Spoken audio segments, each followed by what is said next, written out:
C'est un monde plein de stress aujourd'hui. Stressé. Ne serait-ce pas un sujet pertinent aujourd'hui? Là, qu'on va regarder ce que la Bible a à dire là-dessus à propos de comment Dieu a pourvu un moyen de l'avant pour passer de l'esclavage émotionnel. C'est nos sentiments, nos pensées. On a des problèmes. Tous les jours, on a des problèmes avec ça. Des émotions, niveau émotionnel. Puis c'est pas ça que Dieu a pour nous, là. Nos pensées, nos sentiments, nos sentiments peuvent nous barrer. Il connaît quelqu'un qui passait d'une période difficile. Elle est partie dessiner d'une maison, dans le noir, avec une couverte.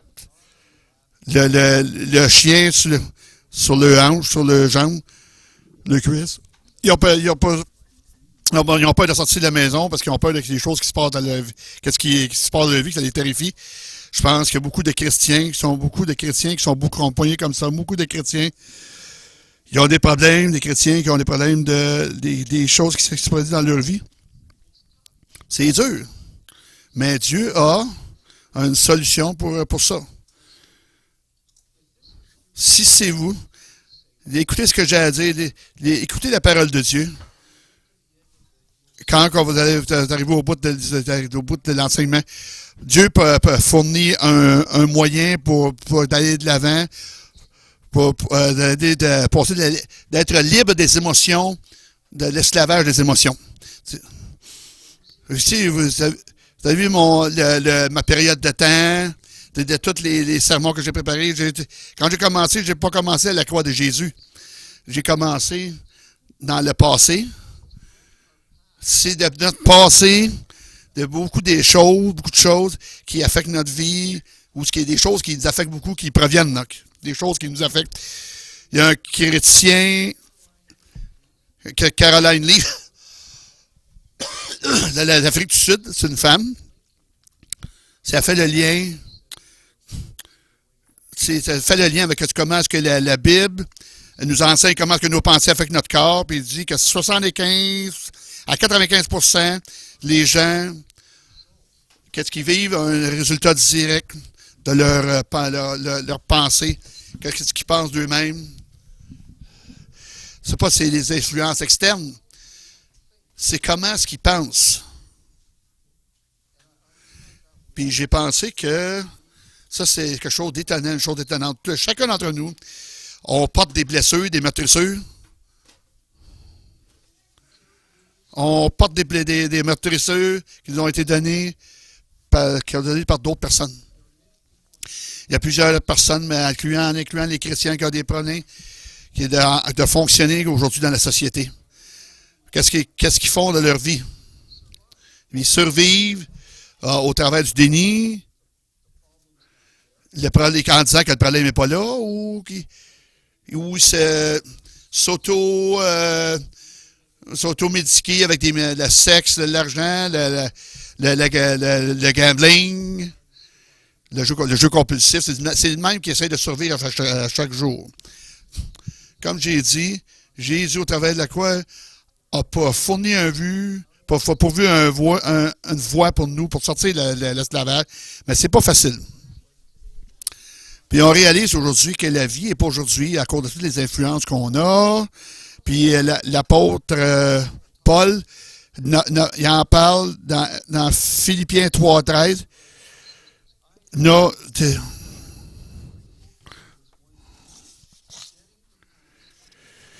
Mes chers frères et sœurs, je n'ai pas atteint mon but, mais je focus sur une chose. Oubliant tout ce qui est derrière, nous allons de l'avant. Si on focus rien sur notre passé, on n'ira pas de l'avant. Jésus nous a promis un bon avenir, un bon futur. Tout ce qu'on a à faire, c'est de le recevoir et puis vivre par ça. On a un passé de péché. On ne pêche pas maintenant, mais on pas de fixer et d'obséder là-dessus, parce qu'on sait ce que Jésus a fait sur la croix. Comment est-ce que Jésus a pourvu une voie pour nous? la croix. Jésus est mort sur la croix pour nous sauver de nos péchés. Puis en faisant ça, il a fait beaucoup plus. On est entré dans une nouvelle vie, dans une nouvelle réalité. Je vais me rappeler de mes autres sermons. Quand on était sauvés, notre esprit était renouvelé, mais pas nos âmes, nos pensées, nos pensées, nos volontés, nos émotions, notre âme. C'est là que le problème est, là. Dans ce contexte-là, c'est quoi nos deux choix dans nos vies? On peut choisir de vivre dans notre passé, puis vivre dans la ténèbre des péchés, puis on peut vivre dans la vie que Jésus a pourvu pour nous. Comme les enfants d'Israël qui erraient dans le désert, il y avait des problèmes, puis ils se demandaient, il y avait des problèmes, ce qui se passait. Ils rebondissaient entre louer Dieu, en louant Moïse, puis la prochaine affaire que tu sais, c'est qu'ils voulaient lapider Moïse, regarde, on s'en revire de bord. Il était dans tout l'esclavage dans lequel il vivait. Dieu a secouru des gens, puis c'est comme seulement Jésus a fourni une vie dans le temps de l'Exode. Il y a un point qui doit être adressé, là. On a à choisir que la vie a pourvu pour nous. C'est un choix. On peut vivre dans les ténèbres ou on peut vivre dans la liberté a pourvu pour nous.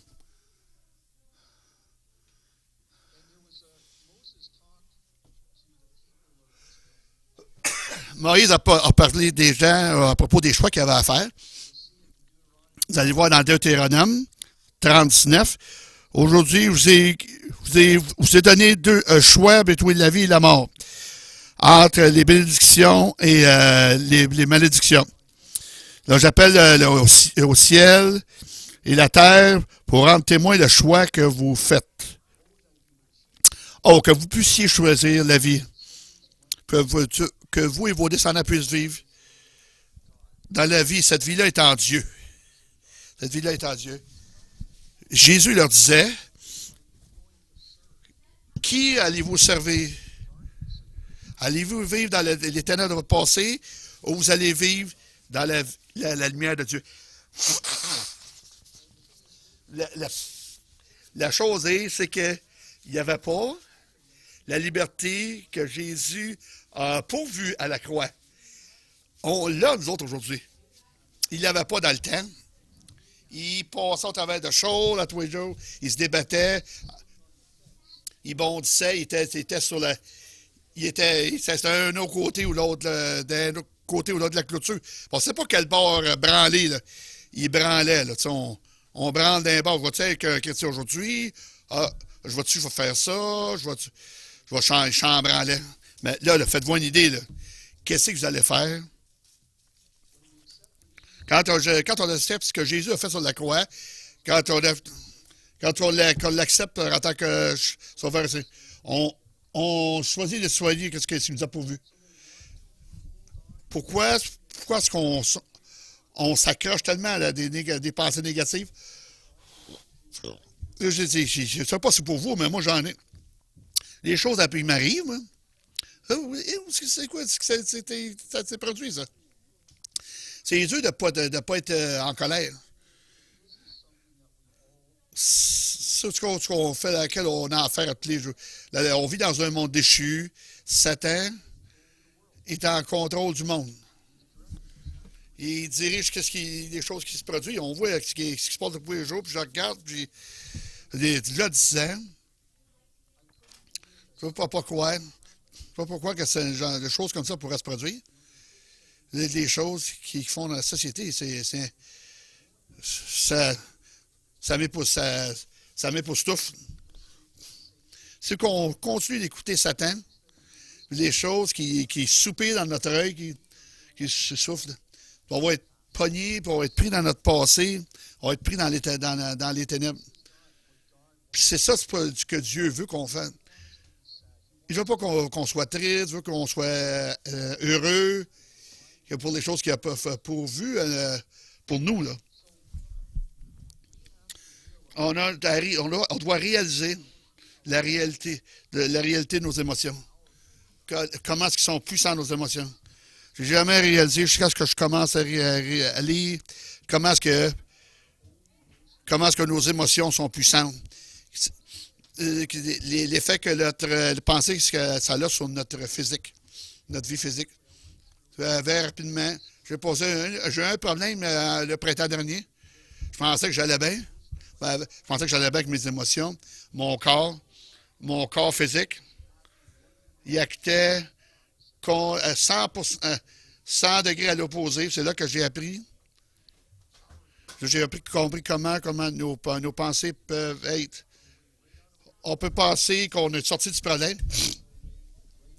On peut passer notre problème direct dans le problème. Nos pensées direct dans le problème. Quand on est sauvé, le Saint-Esprit vient vivre en dedans de nous. Dans Romains 5,5, parce que Dieu a déversé son esprit en nous, dans nos cœurs, au travers de son esprit qu'il nous a donné. Le Saint-Esprit réside en nous. Et le Saint-Esprit vit dans notre cœur. On peut lui parler à n'importe quand. On peut lui demander n'importe quoi. Notre identité, ou qui nous sommes, ou qui qu'on pense qu'on est, a été changé. On n'a pas le dernier sermon. On a changé, de passer de fils de Dieu à les héritiers de Dieu. Parce qu'on est au Son. Il a envoyé le Saint-Esprit et notre connexion vis-à-vis de Dieu. Quand on est dans le péché, c'est le Saint-Esprit qui va nous convaincre du péché. Allez pas dans ce sentier-là, c'est pas bon. Il nous aime. Il sait que on va se ramasser, qu'on va être blessé. Là. Parler de la direction qu'on s'en va. D'un autre côté, si on n'écoute pas Dieu, vis-à-vis de sa parole, il va se reculer, il va prendre du recul, puis il va dire fais ce que tu veux. Si on prend la décision, sans Dieu, même après avoir prié, puis on repousse ça, puis Dieu, à cause de nos inquiétudes, puis là, Dieu va se reculer. Il faut que tu deals avec. Là. Est-ce que vous dites, ben des gens, est-ce que vous réalisez ça, là?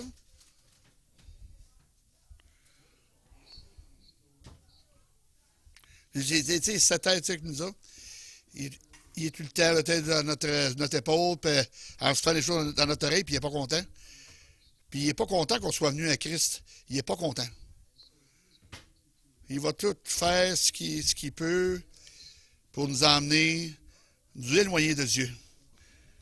Il va nous mentir, il va tout faire, puis il va nous emmener à penser différemment à propos de nos... C'est une chose qui va nous écraser, qui va nous écraser, garder dans les ténèbres, il va le faire. Puis ça, c'est la chose importante. Qui qu'on va écouter dans nos vies?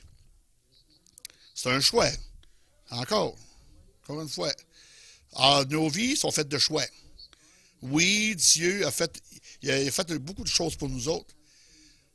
On a des choses qu'on a besoin de changer dans nos vies pour faire partie de vivre dans ce que Dieu nous a donné, ce que Jésus nous a donné à la croix.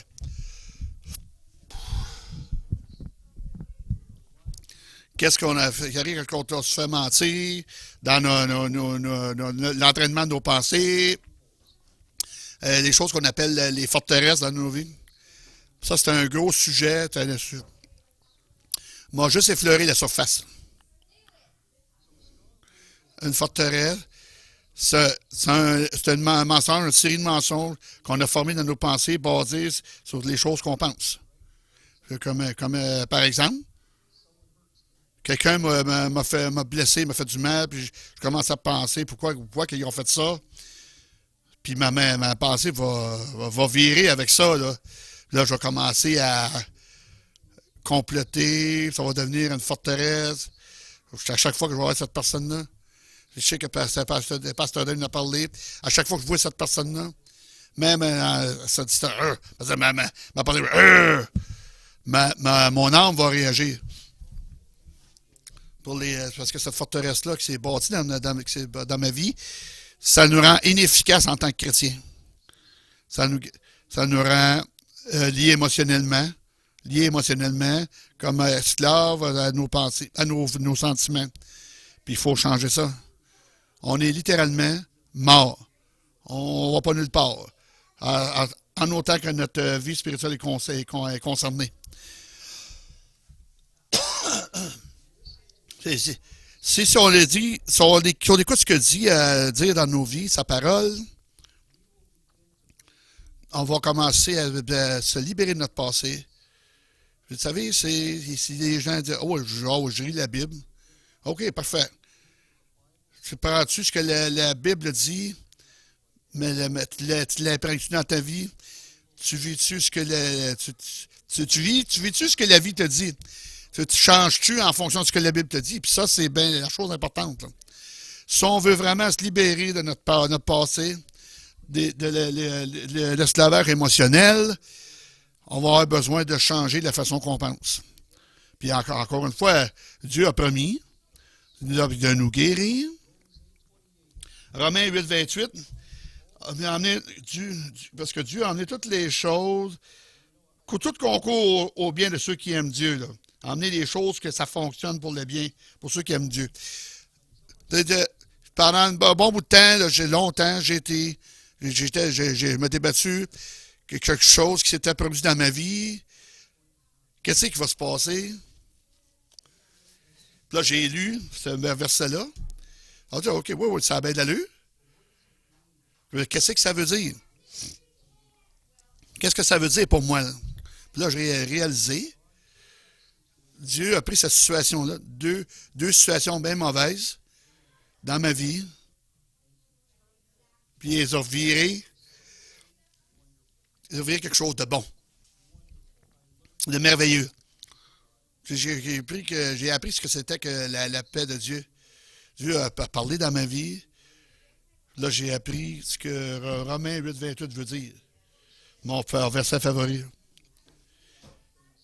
Il va prendre des choses mauvaises. Ben oui, il y a des choses mauvaises qui se produisent dans nos vies. Pourquoi est-ce que cette personne-là est malade? Pourquoi cette personne-là est morte? Qu'est-ce qui se passe? Ces choses-là se produisent. Mais si on choisit de suivre Dieu, puis d'écouter, puis à penser, d'écouter ce qu'il pense, pas pour ce qu'il pense, pas ce que le monde pense, ce que le monde dit, des choses merveilleuses peuvent se produire. Il prend les mauvaises choses, puis il revit, puis des choses positives. Si on croit en lui, si on suit ce que sa parole dit, les choses peuvent changer pour le mieux. Ça, c'est une promesse. Vous pouvez miser votre vie là-dessus. Puis il y a des choses, on a besoin d'une fondation solide. On en a parlé auparavant. J'ai besoin d'une rampe de lancement solide. Puis le Christ a fourni ça à la croix. Ça, c'est là qu'on commence à renverser. Et quand on commence à lire puis à croire ce qui est dit dans la Bible, où ce que notre vie peut aller. Parce que si vous réalisez que oui, quand on va aller au ciel, tout va être merveilleux. Mais Dieu veut qu'on ait la paix du ciel sur terre. Il veut qu'on vit dans la joie, puis dans la liberté, puis dans la foi, dans une vie libre des influences de ce monde. C'est ça qu'il veut pour nous. C'est pas ce que Dieu veut pour nous autres. J'ai parlé de forteresse. On parle de quelque chose de négatif. Mais il y a des forteresses positives. il y a des fois, la vie de Dieu, qu'est-ce qu'on pense, qu'est-ce qu'on lit dans notre Bible, dans la Bible, ça, c'est une forteresse positive. Quand vous pensez, c'est pas tout négatif, là. Je ne veux pas vous dans tous les enseignements des forteresses positives que l'on bâtit dans nos vies, basées sur ce que Dieu dit dans sa parole. Il y a qui ont pensé à ça? On lit, puis on écoute, on entend des choses négatives, puis on pense.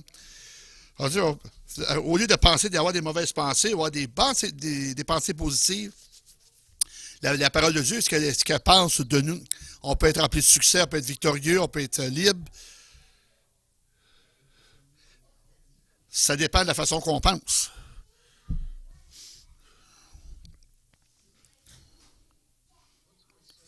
Tu sais, c'est que ça dit 2 Corinthiens 10:4.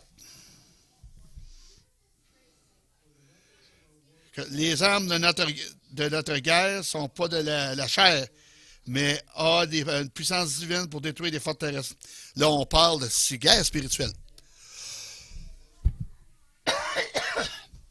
La guerre spirituelle, c'est la façon qu'on pense, qu'on parle, comment on vit nos vies.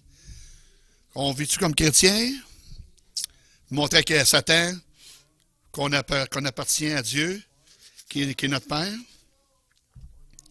Ou on vit à propos en accordance ce que le monde nous dit, en rapport avec ce que le monde nous dit. Est-ce qu'on peut détruire, on peut-tu détruire des forteresses négatives? Oui, on peut. Si on écoute la parole de Dieu, oui. On ne peut pas aller de l'avant quand on vit de la façon que le monde vit. Puis j'en ai parlé la dernière fois, que j'ai changé de... C'est des choses que j'étais habitué d'écouter, que j'avais l'habitude d'écouter, les places que j'allais avant. C'est toutes les places du monde. Je vais conter une histoire de ma vie. Ma mère écoute les nouvelles. Oh, Michael, c'est terrible, qu'est-ce qui se passe? Ben oui, mais tu sais quoi? Pourquoi tu regardes t'écoutes la TV avec ces nouvelles-là? Puis elle dit, regarde, qu'est-ce qui se passe, là, Michael? Je m'en fous. Je m'en fous. Oh, tu sais, ça va tout être négatif. Oh, blablabla, de la bougonne. Blablabla. Oh, la Bible dit qu'on devrait savoir ce qui se passe. Pas au point, là, tu commences à t'inquiéter, puis à faire du mauvais sang, puis que tu tombes en bas de ta chaise. Hein. Faut que tu penses un petit peu, là, tu sais, c'est important. Fait que c'est ça. Ça, c'est une autre décision. Puis j'aime ça parler de décisions, faire des choix. C'est une chose qu'on a à faire dans nos vies. Il faut qu'on médite la parole de Dieu. Comment est-ce qu'on peut s'accrocher à quelque chose, d'une fondation dans nos vies, si on ne prendra pas la Bible et lire ce que ça a à dire. On va penser ce que le monde nous dit, les nouvelles, les films, nos amis, le commérage, des mensonges, des nouvelles fausses. C'est-à-dire bien énorme. Toutes les choses, des informations négatives. On doit choisir ce qu'on écoute. À partir de là, on peut commencer à bâtir une fondation positive, c'est forte, que Jésus nous a donné sur la croix, que la Bible nous enseigne.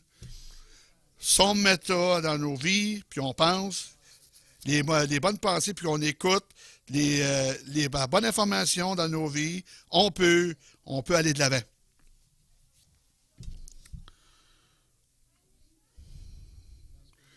Ça, c'est mon prochain point. D'aller de l'avant. Relâcher le passé, se détacher du passé. Ça, c'est un point critique dans nos vies, dans notre cheminement. D'aller de l'avant. Pas de rester dans le passé.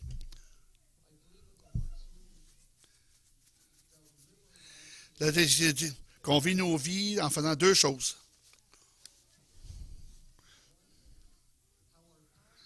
Nos vies passées, comment est-ce que ça a bâti nos vies, façonné nos vies, puis comment Comment est-ce qu'on réagit vis-à-vis de l'adversité? Qu'est-ce qui arrive dans notre passé? Qu'est-ce que ça nous fait? Puis comment ça nous amène à répondre? Et qu'est-ce qui arrive ou qui se produit aujourd'hui? Le résultat, ces deux facteurs-là, c'est le manque de pardon. Est-ce que la Bible nous dit de vivre dans le manque de pardon? Non. Il faut pardonner. Il faut pardonner pour aller de l'avant.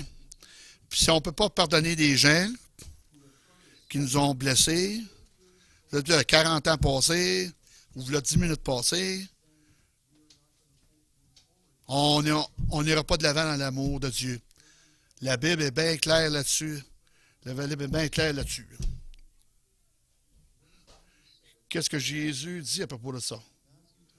Mais Matthieu 22, tu aimeras ton prochain comme toi-même.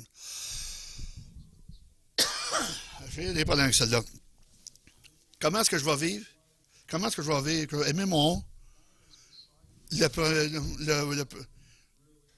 gars qui est à côté de chez nous. Comment est-ce que j'ai fait quelque chose de mal?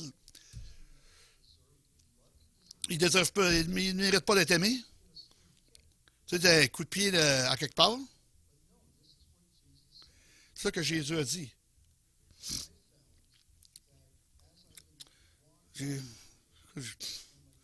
J'ai marché dans ma vie chrétienne, dans ma marche de ma vie chrétienne, de ne pas être capable de pardonner d'autres personnes. J'ai eu un gros problème. J'ai un mode de pensée militaire. Ceux qui ne fitent pas dans ce mode-là, ils n'ont pas de place dans ma vie. Que j'ai découvert, que Dieu m'a changé, lire sa parole, puis des choses que je dis, que je parle, ma vie a commencé à changer vis-à-vis des autres personnes. J'ai regardé certaines personnes, je vais les regarder de travers, là. Il a l'air dangereux. Il est qu'un idiot, un imbécile. Là.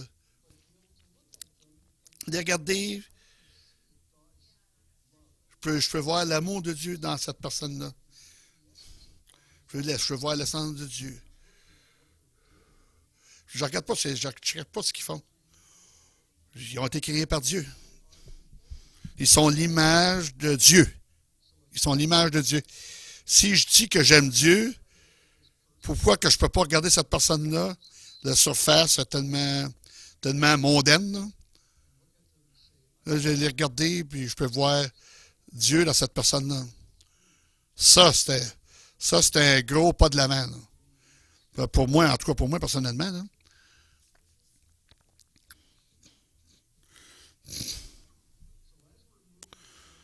Quand, pendant qu'on m'ouvre de l'avant, là, ça dit dans Matthieu, il est bien clair, il faut pardonner. Si vous pardonnez ceux qui ont péché contre vous, votre Père Céleste vous pardonnera. L'envers de la médaille, si vous ne pardonnez pas, Dieu ne vous pardonnera pas non plus. Là. À partir de ce point-là, dans votre vie spirituelle, vous n'allez pas nulle part.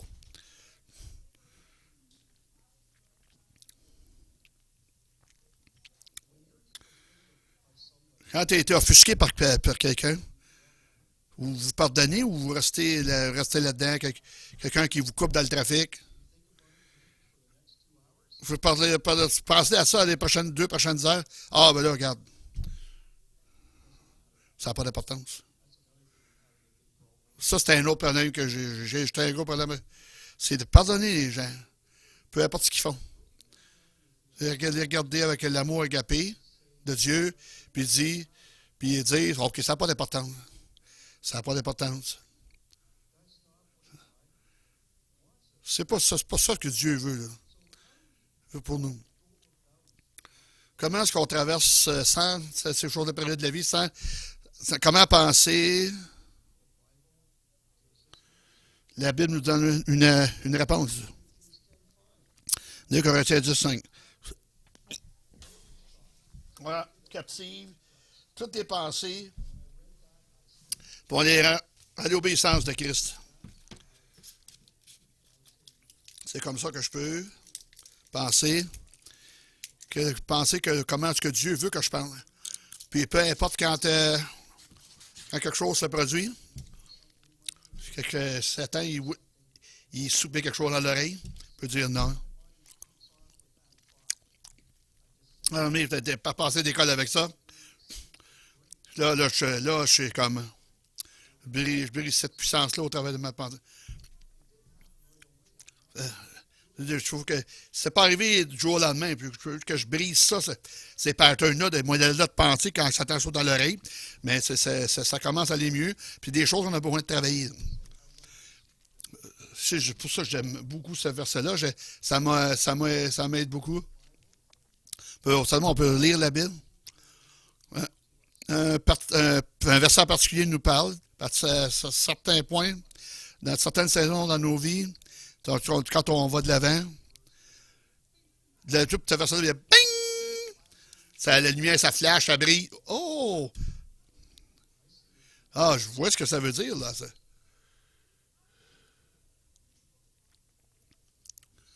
Ça fait que c'est Dieu, ce que Dieu a pourvu, a fourni pour nous autres. Je pense que c'est la façon. Dieu veut qu'on aille de l'avant.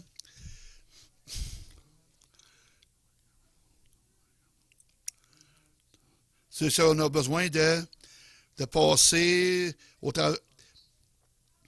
de supplanter de tout ce qui pense dans notre passé, puis de laisser que Dieu nous montre l'amour au travers qu'il y a à travers des autres personnes qu'il y a pour nous autres. On est capable de courir la course que Dieu a pour nous.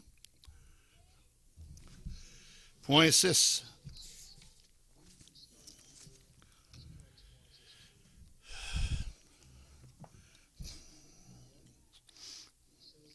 Dr. Leaf. Quand on se passe, on change la nature physique de nos pensées. Comme on pense, on peut changer la nature physique de notre cerveau. Comme, quand on se dirige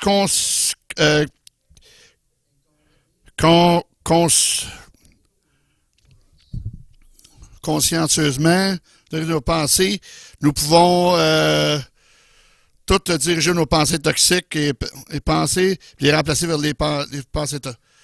On peut, si on aime Dieu, si on veut vivre notre vie, la Bible fournit un mode de pensée, c'est pas de la science. Hein. Même ça va être mieux que ce que 500 séminaires qu'ils pourraient nous donner. Là. La parole va vous dire, pas dire d'arrêter d'aller aller au séminaire. Là. Non, je vais mettre ça au clair. Là. L'apôtre Paul, Philippiens 4.8. Finalement, je ferai ça.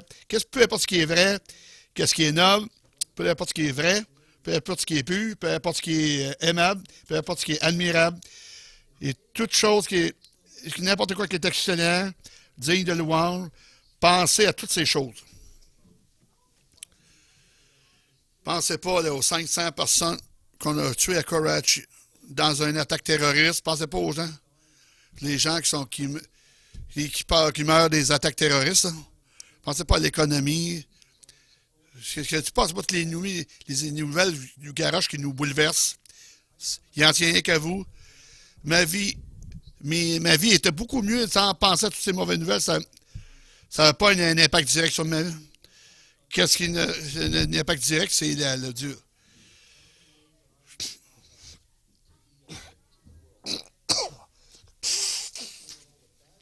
Pense toutes les mauvaises choses, qu'est-ce qui se passe dans la vie. Je vais passer ma vie avec un air froncé dans ma face. Je vais ça marcher avec une façon de penser de Jésus, puis tout ce qui se passe dans le monde. Je ne vais pas marcher dans ma vie. Si on aime les autres,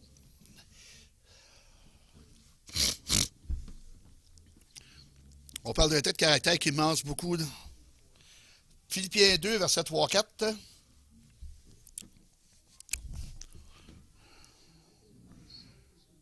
Faites pas des choses à peu près. Pensez à les gens plus hauts que vous. Faites pas pour votre intérêt personnel, mais les intérêts.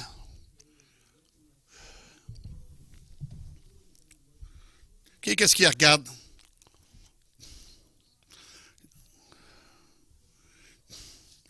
Ils ne pensent pas aux autres personnes. Ils pensent à eux autres mêmes. On en voit ça de plus en plus chaque jour. C'est ça que la vie, ce que la Bible veut qu'on vive. Si on aime les gens, on va pouvoir s'intéresser à eux. C'est comment est-ce qu'on va pouvoir aimer le monde pour qu'on ignore les gens, qu'on ait un air foncé dans notre face. Puis si vous dites, OK, si personne venir vous parler, si quelqu'un vous le regarde d'un air, là, sans. Puis c'est comme, ils vont vous regarder comme si vous viviez dans votre bulle, là. Si vous voulez démontrer, si vous pensez que c'est ça l'amour de Dieu, c'est pas la manière de vivre. Vous devez montrer votre visage au monde.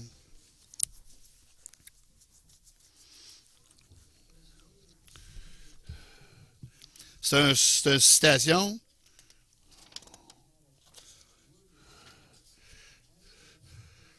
C'est comme un homme pense.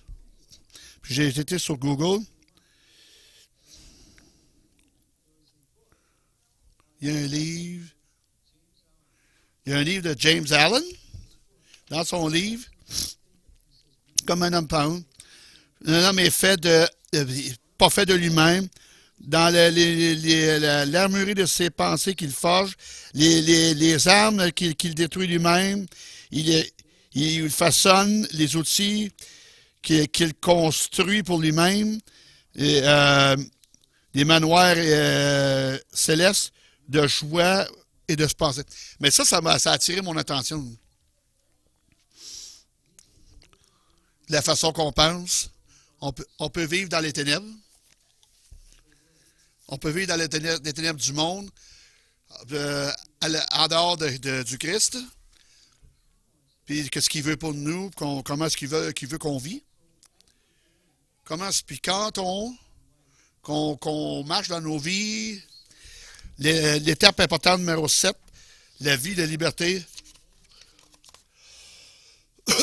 Est-ce que certains d'entre vous ont vu des chrétiens qui vivent comme un chrétien? Ils sont calmes. Ils n'ont pas l'air particulièrement inquiétés. Ils semblent avoir cette tranquillité à propos d'eux-mêmes. Il y a quelque chose de spécial au propos de cette personne-là. Je ne parle pas, juste vous parler de moi-même. Ma mère, elle a 94 ans. Quand elle sort, dans l'aéroport à Fort Lauderdale, à Tim Horton, vous êtes tellement belle, vous êtes tellement un air de sentiment de paix à propos de vous. C'est une chrétienne, c'est l'amour de Dieu. Ça vit comme un enfant de Dieu. Les gens vont, wow! Quand j'ai vu ça, je n'ai pas réalisé ce que c'était. C'est une gentille dame. Quand comme j'étais, les parents vivent éloignés de nous, on ne voit pas nos parents. Pas beaucoup. Mais elle était avec moi depuis, ça fait 3 ans. Je vois vraiment.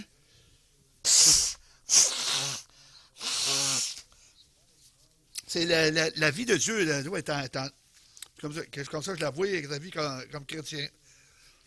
Elle ne s'énerve pas tant qu'elle ne vient pas de t'énerver tant qu'elle ne watch pas une nouvelle. Elle ne regarde pas une nouvelle. Je dis, regarde, fais pas ça. Hein? C'est pour la liberté que Dieu nous a affranchis, nous a libérés. C'est des choses qu'on a faites. On n'a pas besoin d'aller faire une marche longue. pas travailler pendant des années. On n'a pas besoin de faire quoi que ce soit. La liberté est nôtre si on choisit. C'est important aujourd'hui. Comment allez-vous vivre votre vie? Allez-vous la vivre comme chrétien? Comme quelqu'un qui vit dans le monde. Ah ouais, je suis un chrétien, mais moi je vais à l'ouvrage, puis je commère, je fais du commérage, tout ça. Puis allez, ils vont vous regarder, puis ouais. C'est exactement comme moi. Hein. C'est votre chrétienté, votre ami veut rien dire. Vous n'êtes pas un témoin, que vous vivez comme le monde. C'est qu'un mensonge. C'est ce qui est les choses qui ont été faites pour nous autres. Amen. Finalement, Proverbe 3, 23, 7, c'est quelqu'un qui pense, la façon qu'il pense, c'est comme ça qu'il devient. Nous.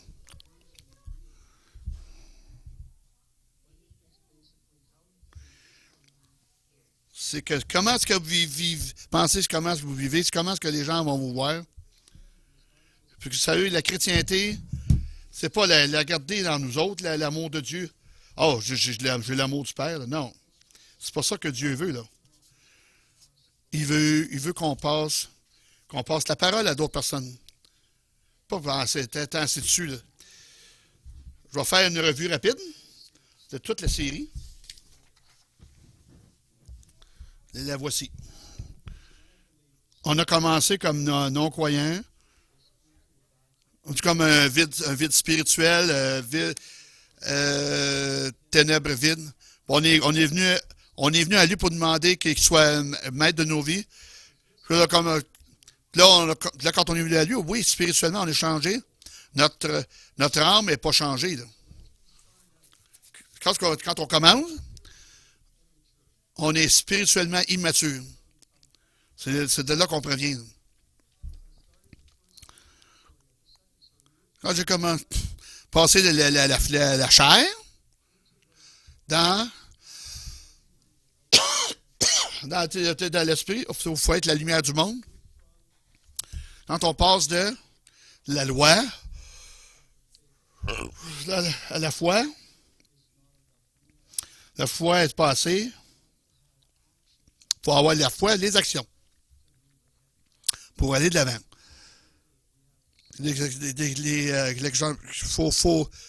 Faut monter d'une coche.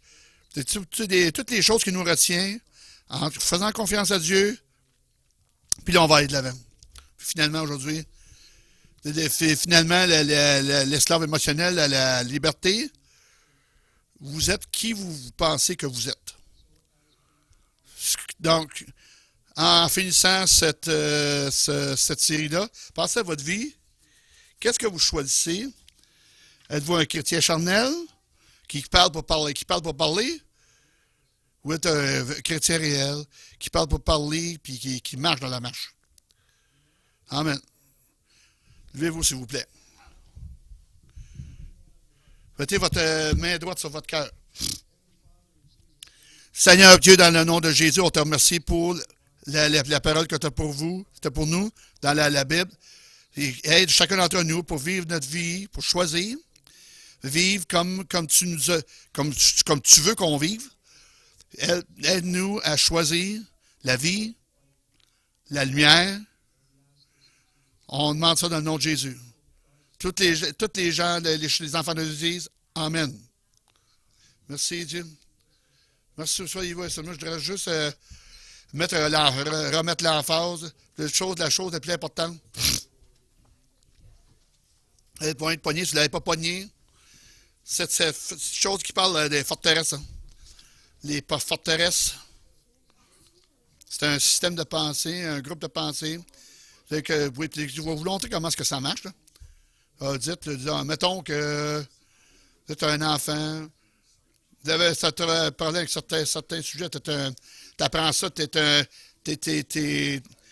poches dans tel sujet, t'es pas bon dans les examens. Je me demande, je pense pas que tu voyais un bon étudiant. T'as une deuxième pensée. Je suis pas sûr pas sûr que tu as ce qu'il faut pour aller à l'université. Puis, tu sais, toutes ces pensées-là individuelles, c'est follement pensé, puis c'est formé ensemble, puis ils sont attachés ensemble, ça forme une forteresse. Puis, tu sais, papier, puis de la colle, puis toute l'assemblée, couche après couche, puis ça devient super dur. Toutes ces petites pensées-là en eux-mêmes, ah, c'est juste une pensée stupide. Mais quand ils se ramassent ensemble, ils forment une forteresse. C'est pas juste vous lever et se dire, moi, je suis un chrétien maintenant. Je vais dire, dans le nom de Jésus. Je suis un raté ou un homme de succès. Puis, tous les ensemble, mettre ensemble. Dans 2 Corinthiens 10:5, rend toutes les pensées captives. Toutes ces pensées-là travaillent ensemble. Ça forme ensemble. Chacun de ces pensées-là négatives, il faut que tu les écrives. Les écrivez. Ah, j'étais un apprentisseur qui est là. Je suis une nouvelle création. J'ai quelque chose qui nous enseigne, c'est un mensonge. Il faut prendre la prochaine pensée qui nous tient captif. Je ne deviendrai pas un bon étudiant. Ah non, la parole pour renouveler ma pensée va me transformer. Je peux être un bon enseignant. Vous prenez la deuxième pensée captive. Vous renverser toutes les forteresses, une nouvelle pensée, une nouvelle création, que j'ai la pensée de créer. Je déclare que je le Saint-Esprit, la révélation. Ça va au-delà de toutes mes années de pensée. Je vais développer une nouvelle forteresse. C'est un nouveau groupe de pensée, ça que Mike a partagé. Philippiens 4. Peu importe ce qui est vrai, qu'est-ce qui est noble, qu'est-ce qui est digne de louange, qui est peu juste. C'est pas toutes ces pensées-là. Vous bâtissez une forteresse. Je suis un nouveau réformé en Christ. Je suis un enfant de Dieu. Je peux avoir du succès. Tout ce que je vais réussir va prospérer. J'ai juste à prendre une pensée. Ça. Vous devez passer une nouvelle forteresse. C'est pour ça que la parole de Dieu est tellement importante de rebâtir toutes les pensées négatives, les forteresses négatives, que Dieu devienne forteresse. Quand c'est tout pogné dans l'amour de Dieu, la substance de Dieu, la protection de Dieu, la provision de Dieu, ça, c'est une forteresse majeure. Vous n'avez pas peur de mort, vous n'avez pas peur de l'ennemi. Vous n'avez plus dire ce que les gens vont penser. Je ne veux pas juste penser, je n'y crois plus partout. Vous devez bâtir une nouvelle forteresse. Prendre la parole, méditer. Chaque fois qu'on a une pensée négative, de prendre les pensées pour en les rendre obéissants. Qu'est-ce que tu dis à propos de cette pensée? Il dit que c'est pas mal. La prochaine pensée, peu importe ce qu'il dit que c'est vrai. C'est créer, confesser, c'est être à degré. Si c'est un mensonge, cette pensée-là, c'est un mensonge. Peu importe ce que je dis, vous avez entendu encore, vous pensez toujours, je ne réussis rien, je suis un raté, je suis rejeté, je ne suis pas acceptable, je ne suis pas aimable, je n'aurai jamais de succès dans ma vie. Je n'ai pas juste un peuple d'insécurité, vous avez une forteresse. Votre insécurité s'en ira pas. Tant que votre forteresse ne sera pas renversée, votre peur s'en ira pas. Tant que cette forteresse ne sera pas renversée, ce rejet s'en ira pas. Prendre les pensées captives, enlever toutes les pensées obéissantes, est-ce que Dieu dit, puis changer graduellement les négatives à positives, bâtir des forteresses flambant neuves. Quand vous avez une forteresse d'insécurité, peu importe ce que Dieu Satan vous garera, vous avez une forteresse d'acceptation. Quand vous avez une forteresse de l'amour de Dieu dans vos vies, ça peu importe qu'est-ce qui se passe dans vos vies. Seulement vous pouvez bâtir vos propres forteresses. La prière, lire la Bible, méditer, prendre des pensées captives. Prendre cette pensée-là obéissante à la parole de Dieu, parce qu'un mensonge, ça inclut, peu importe toute pensée, C'est un mensonge, c'est maléfique ou immoral. C'est que les choses qu'on bâtit, Dieu dit, j'ai un plan pour toi, te prospérer, un espoir pour le futur. Vous savez, j'ai 60, 65, c'est un mensonge. Mais peut-être 60, 65. Mais le mensonge est, vous êtes limité. Josué, Caleb, il avait 80 ans. J'ai pas eu ma montagne encore. J'ai pas eu ma montagne. Montre-moi ce qu'elle est. Il a pas cédé au mensonge. T'es encore là. Ça, c'est un mensonge. Mais peut-être que vous êtes vieux. Le colonel Sanders, il a pensé, il n'a pas commencé son empire de poulet. Quand il est arrivé dans la soixantaine, là, c'est à travers le monde, le poulet Kentucky, parce qu'il a refusé d'écouter un mensonge, de croire un mensonge. C'est ça, levons-nous. Je te blesse, je te bénis tes gens. Je te délie avec les problèmes de cœur. Qu'on met notre main sur notre cœur. On te demande de nous aider. Te demande de nous aider par l'inspiration.